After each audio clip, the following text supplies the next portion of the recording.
नेता भी नहीं चाहते और जनता भी नहीं चाहती कि विकास हो और उस स्थिति में हो। ये स्लम एरिया में ज़्यादा अपना ठिकाना बनाते हैं और बनाने के बाद कुछ अपने राजनीति के फायदे के लिए ही लोग ऐसा कर रहे हैं कि कुछ लोग वहाँ पर रुकवाने पे उतले हुए हैं। सरकार चाहती है कि इनको यहाँ से हटा दिया जाए, लेकिन राजनीतिक फायदे के लिए रोहिंग्या हों या प्रवासी लोग हों उनको शरण दी जा रही है। आप देखेंगे उनका आधार कार्ड बना हुआ है।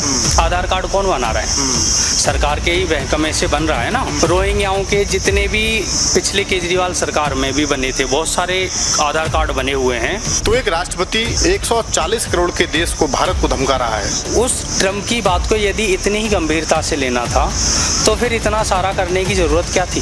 जापान को पछाड़कर हम लोग कहा जा रहा है कि चौथी अर्थव्यवस्था बनने वाले हैं। IMF ने कहा है ऐसा। हम बने नहीं हैं, हालांकि सरकार ने कहा है कि हम बन गए हैं। IMF का कहना है कि हम 2025 के लास्ट तक बन जाएंगे। जिस देश का राजा मजबूत होता है उस देश की प्रजा भी मजबूत होती है, लेकिन उसके साथ साथ हमें भी जागरूक होना होगा। हम आज लड़ते हैं, किसी भी नेता को चुनते हैं तो जाति देख करके चुनते हैं। हरियाणा का रहने वाला एक छात्र जो कि कह रहा है कि ये लोग मुझे पागल बना रहे हैं, ये लोग मुझे पागल घोषित करने की साजिश रच रहे हैं, मैं पागल नहीं हूँ। नमस्कार, आप देख रहे हैं वायरल माइक, मैं हूं आपके साथ दुष्यंत। हाल ही में न्यूयॉर्क हवाई अड्डे से एक वीडियो बहुत ज़्यादा वायरल हो रही है। उस वायरल वीडियो में देखा जा सकता है कि एक हरियाणा का युवक जो कि वहां पर पढ़ाई करने गया था, उसको किस तरीके से बेड़ियों में जकड़ करके, हथकड़ी डाल करके न्यूयॉर्क की पुलिस ज़मीन पर लिटा कर रखी हुई है और इसको कह रही है कि हम इसको इंडिया भेजेंगे। एक मशहूर NRI है, कुणाल जैन उनका नाम है। उन्होंने न्यूयॉर्क पुलिस की कारस्तानी की वीडियो को ट्विटर पर अपलोड किया है। उसके बाद भारत में ये आवाज़ उठने लग गई है कि आखिरकार मोदी सरकार की विदेश नीति क्या यही है कि भारतीय छात्रों के साथ जिस तरीके की बदसलूकी हो रही है, आखिरकार वो बदसलूकी कब तक जारी रहेगी? आखिर मोदी जी के परम मित्र ट्रंप अवैध अप्रवासी जो कि भारत के विदेश में रह रहे हैं, अमेरिका में रह रहे हैं, उनके साथ कब तक इस तरीके का अमानवीय सलूक करते रहेंगे? इसी मुद्दे पर नोएडा से आज मेरे साथ एक सज्जन मौजूद हैं, उनसे बात करूंगा कि वो क्या मानते हैं कि भारतीय विदेश नीति कैसी रही, क्या भारतीय छात्र जो हैं उनको किस मजबूरी में विदेश में जाना पड़ता है, या भारत में जो शिक्षा व्यवस्था है उसमें कोई कमी है। इन सभी चीज़ों पर मैं बात करूंगा। क्या नाम है आपका? जी, मेरा नाम अवधेश कुमार है। जी, अभी एक वीडियो वायरल हो रहा है और आपने शायद देखा होगा, न्यूयॉर्क हवाई अड्डे का वीडियो है वो, और इस वीडियो में देख रहे हैं कि हरियाणा का रहने वाला एक छात्र जो कि कह रहा है कि ये लोग मुझे पागल बना रहे हैं, ये लोग मुझे पागल घोषित करने की साजिश रच रहे हैं, मैं पागल नहीं हूँ। और हम देख रहे हैं कि किस तरीके से न्यूयॉर्क की पुलिस ने हवाई अड्डे पर उसको गिरफ्तार कर रखा है, ज़मीन पर लिटा रखा है और बड़ी बेरहमी के साथ उसके साथ व्यवहार किया जा रहा है। आप इस पूरी जो विषय है, इस विषय पर आप क्या सोचते हैं? भारतीय देश में अभी तक की जो प्रथा रही है वो अतिथोदेवो भव रही है। जो भी अप्रवासी लोग हैं उनके प्रति भारत का रवैया हमेशा नरम रहा है। और आप देखेंगे कि रोहिंग्या हैं, बांग्लादेशी हैं और भी अन्य कंट्रीज से लोग आते हैं और भारत में आकर दंगा फसाद भी करते हैं। ऐसा नहीं है नहीं करते। तो इसी समस्या के समाधान के लिए अन्य कंट्रीज़ जो सख्ती से उस अपने कानून का पालन कर रही हैं, तो यदि आप प्रॉपर तरीके से कहीं भी जाते हैं, चाहे वो विदेश में हों या किसी अन्य कंट्री में हों, तो जा कर के वो अपने कानून के तरीके से आपको हैंडल करेंगे। करना तो इंडिया में भी चाहिए और ऐसे ऐसे कानून होने चाहिए। तो ये सारा मुद्दा जो है अप्रवासियों को रोकने के लिए बनाया गया है। यदि इंडिया में चाहें तो इंडिया वाले भी कर सकते हैं और विदेशी तो कर ही रहे हैं, तो वो सख्ती से निपट रहे हैं। ऐसा नहीं है कि वो सख्ती से नहीं निपट रहे हैं। अब इसको इस तरीके से पेश किया जाए। मैं इस पर जोड़ूंगा कि जिस छात्र की हम लोग बात कर रहे हैं वो छात्र वीजा पे गया था वहाँ, तो वो अवैध अप्रवासी नहीं था। इसीलिए कहा जा रहा है कि कम से कम जिस व्यक्ति के पास में वीजा है और आप उसको अगर किसी बहाने से भेज भी रहे हैं तो मानवीय दृष्टिकोण आपको अपनाना चाहिए। ये बहुत ज़रूरी है, क्योंकि मानव होने मात्र से ही आपके अधिकार हो जाते हैं, जिसे मानवाधिकार कहते हैं। तो उनका तो पालन हर किसी कंट्री को करना चाहिए। और ये इस तरीके की जो घटना हुई है ये निंदनीय है, क्योंकि किसी भी छात्र के साथ ऐसा व्यवहार नहीं करना चाहिए। यदि आपको भेजना ही है तो उसे सम्मान के साथ भेज सकते हैं, जैसा कि इंडिया वाले करते हैं। जो भी अप्रवासी होते हैं, या कहें आप रोहिंग्या होंगे, बांग्लादेशी होंगे, या अदर कंट्री के कोई भी लोग हैं, यदि इंडिया में वो पकड़े जाते हैं तो इज्जत के साथ में उनको वहाँ पर भेजा जाता है।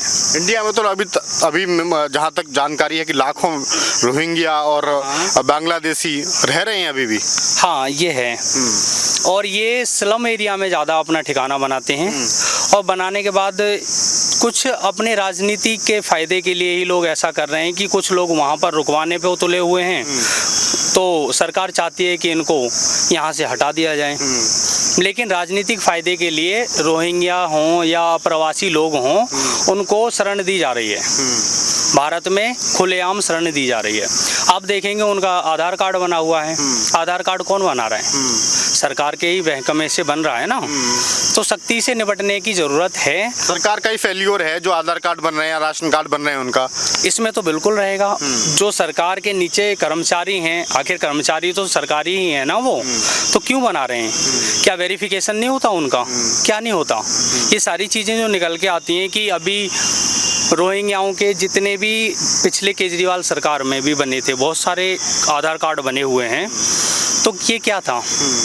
ये सरकार की सेहत थी, और उनको आधार कार्ड देकर अपना वोटर बनाने की एक अपनी साजिश, अपने फ़ायदे के लिए। रोटियां अपनी राजनीति की सेकनी है, आग लगती रहे तो लगने दो। हम दोबारा अमेरिका पे आते हैं। हमने पहले भी देखा कि सैकड़ों की संख्या में अमेरिका का विमान अमृतसर में उतरा, जिसमें कि अवैध प्रवासी थे। उस समय भी ये कहा गया कि आखिरकार मोदी सरकार की विदेश नीति, क्या उस विदेश नीति की यही कामयाबी है कि हमारे लोगों को हथकड़ी लगा करके यहाँ पे लेके आना पड़ रहा है? जबकि कुछ देश ऐसे भी रहे जो कि अपने अवैध प्रवासी लोगों को अमेरिका से अपने विमान में लेकर के आए। उस समय भी कोई बड़ा विरोध वहाँ देखने को नहीं मिला।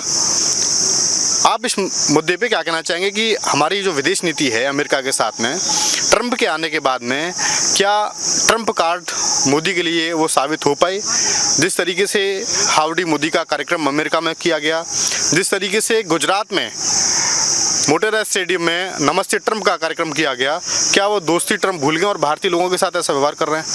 इस पे चर्चा होने योग्य बात है ये, और ये चर्चा का विषय है। मोदी सरकार को इस पर खुल करके अपनी स्थिति को और अपने दृष्टिकोण को स्पष्ट कर देना चाहिए कि विदेश नीति अपनी वो स्ट्रॉन्ग रखें, क्योंकि अभी इस तरीके की जो हालात दिख रहे हैं, छात्रों के साथ में ऐसा व्यवहार हो रहा है, जबकि वो वैलिड था, वीज़ा के साथ में गया हुआ था। तो इस पे थोड़ा सा मैं ये कहना चाहूँगा कि सरकार को ध्यान देना चाहिए, और इसे सख्ती से अपना पालन कराने के लिए अपनी विदेश नीति को स्ट्रॉन्ग रखना चाहिए, और वो बहुत ज़रूरी है अब के लिए, फ्यूचर के लिए। क्योंकि यदि ऐसा रहा, यदि हमने इस पे चुप्पी साध के रखी, तो फिर और दूसरी कंट्री फिर ऐसा व्यवहार करना स्टार्ट कर देंगी। आपकी चुप्पी के साथ एक और बात मैं जुड़ना चाहूँगा कि ट्रंप अभी तक लगभग 13 बार ये कह चुके हैं कि भारत और पाकिस्तान का युद्ध हमने रुकवाया, और हमने धमकी दी कि अगर आप युद्ध करेंगे तो हम आपके साथ व्यापार नहीं करेंगे। तो एक राष्ट्रपति 140 करोड़ के देश को, भारत को धमका रहा है, उसको आप कैसे मानते हैं? और इस पे सरकार की अभी तक की चुप्पी, इसको कैसे देखते हैं?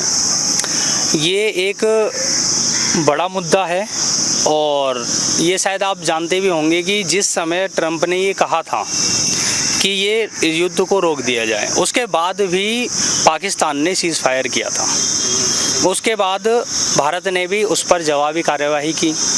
तो उस ट्रंप की बात को यदि इतनी ही गंभीरता से लेना था, तो फिर इतना सारा करने की ज़रूरत क्या थी? ना तो पाकिस्तान ने उनकी बात मानी, ना ही भारत ने मानी। लेकिन ये उस अमेरिका को लगता है, हालांकि आप जानते हैं कि अपने आप को पावरफुल तो दिखाना ही है, हर जगह अपने आप को साबित भी करना है, तो इसके लिए उसने ये एक गीदड़ भमकी समझेंगे इसको, और वो दी उसने। लेकिन मोदी ने ना वो मानी ना पाकिस्तान ने मानी। मोदी ने हालांकि ये कह सकते हैं कि उस समय के लिए चुप्पी साधी थी, लेकिन पाकिस्तान ने आगे बढ़ करके उसको उल्लंघन किया और उसका जवाब देने के लिए भारत ने अपना भरसक प्रयास किया। तो उसके लिए कुछ नहीं कहेंगे कि मोदी डर गए या ट्रंप ने हमको धमका दिया। तो अभी के हिसाब से यदि देखा जाए, सरकार की तरफ से ये क्लियरिफिकेशन होना बड़ा ज़रूरी होता है कि कोई राष्ट्रपति ऑन रिकॉर्ड ये कहे कि हमने उनसे कहा कि अगर आप दोनों देश युद्ध करेंगे तो हम आपके साथ व्यापार नहीं करेंगे। तो क्या भारत व्यापार का भूखा है अमेरिका के साथ में? क्या ट्रंप को ये लगता है कि वो भारत के लोगों को या भारत की सरकार को धमकाएंगे, उससे ब्लैकमेल करेंगे व्यापार के नाम पर? आज की डेट में और फिर सरकार की तरफ से कोई इस विषय पर बयान ना देना इस तरीके से, वो भी एक गंभीर सवाल पैदा करता है। आज की डेट में जो भी है, ये समस्या बहुत बड़ी बनती जा रही है कि अमेरिका चाहता है कि हमसे रक्षा सौदे सब खरीदे जाएं। जैसा कि अभी देखेंगे, उन्होंने भारत पाकिस्तान का जो अभी लड़ाई हुई थी, कहने का मतलब छोटी सी एक झड़प थी, उसके बाद वेपन्स अपने पाकिस्तान को बेच दिए। तो वो तो व्यापार कर रहा है हर जगह, और इसको समझना चाहिए। भारत सरकार को इस चीज़ को एकदम से समझना चाहिए अपना प्रायोरिटी के साथ में कि अमेरिका चाहता क्या है। अमेरिका कुछ नहीं चाहता, वो अपना व्यापार चाहता है, और अपने व्यापार को बढ़ाने के लिए वो हर कुछ करने के लिए तैयार है और करता आया है अब तक।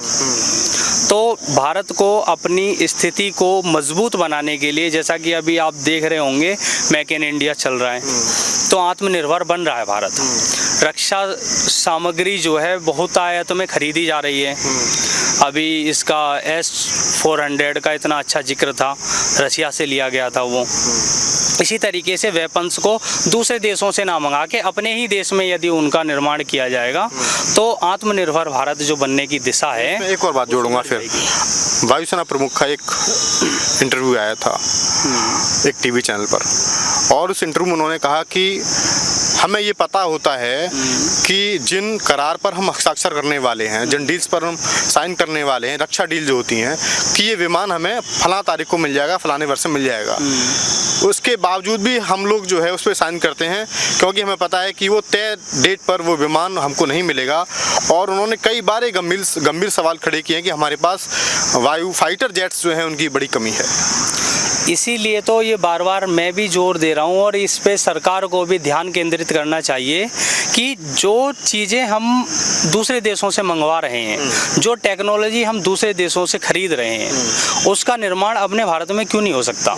जबकि आप देखेंगे कि अन्य कंपनियां भारत में आकर के निर्माण करा रही हैं, और बहुत भारी मात्रा में। तो क्या भारत नहीं कर सकता अपना? ये क्यों नहीं कर रहा है? इसके पीछे का कोई एक कारण स्पष्ट नहीं है, ना ही कोई बताना चाहता है। सरकार को अपनी नीतियों को स्पष्ट करते हुए रक्षा सौदे की बातों को प्रायोरिटी के साथ में बताना चाहिए, और देश की जनता को ये बहुत ज़रूरी है कि अवगत कराया जाए कि अब हम ये करेंगे, हमारा ये प्लान है और हम ये कर चुके हैं। पारदर्शिता होनी चाहिए। पारदर्शिता बहुत ज़रूरी है। पारदर्शिता रहेगी क्योंकि आज की डेट में सभी लोग जागरूक हो चुके हैं, सब जानना चाहते हैं, सब अपना अधिकार समझ रहे हैं, और अपने अपने अधिकारों को समझते हुए सरकार को भी उसी स्पीड से अपनी नीति को लागू करके और सबको समझाते हुए आगे बढ़ना होगा, तभी देश एक साथ आगे बढ़ेगा। ये बहुत ज़रूरी। बहुत धन्यवाद, आपने इतना वक्त दिया। और कुछ आप बोलना चाहें किसी विषय पे? एक विषय हमारे पास एक और है कि जापान को पछाड़कर हम लोग, कहा जा रहा है कि चौथी अर्थव्यवस्था बनने वाले हैं। IMF ने कहा है ऐसा।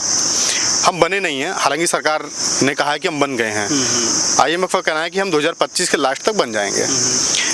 जापान में प्रति व्यक्ति आय जो है सालाना वो $33,000 से $34,000 के बीच में है, जबकि हमारी सालाना प्रति व्यक्ति आय GDP वो है $2,874। हमारे लिए खुशी की बात है कि हमने जापान को पीछे छोड़ दिया, लेकिन क्या जापान जैसा आधारभूत विकास, जापान जैसी शिक्षा, जापान जैसा स्वास्थ्य सेवाएं और जापान जैसी इंडस्ट्री क्या हमारे यहाँ नहीं होनी चाहिए?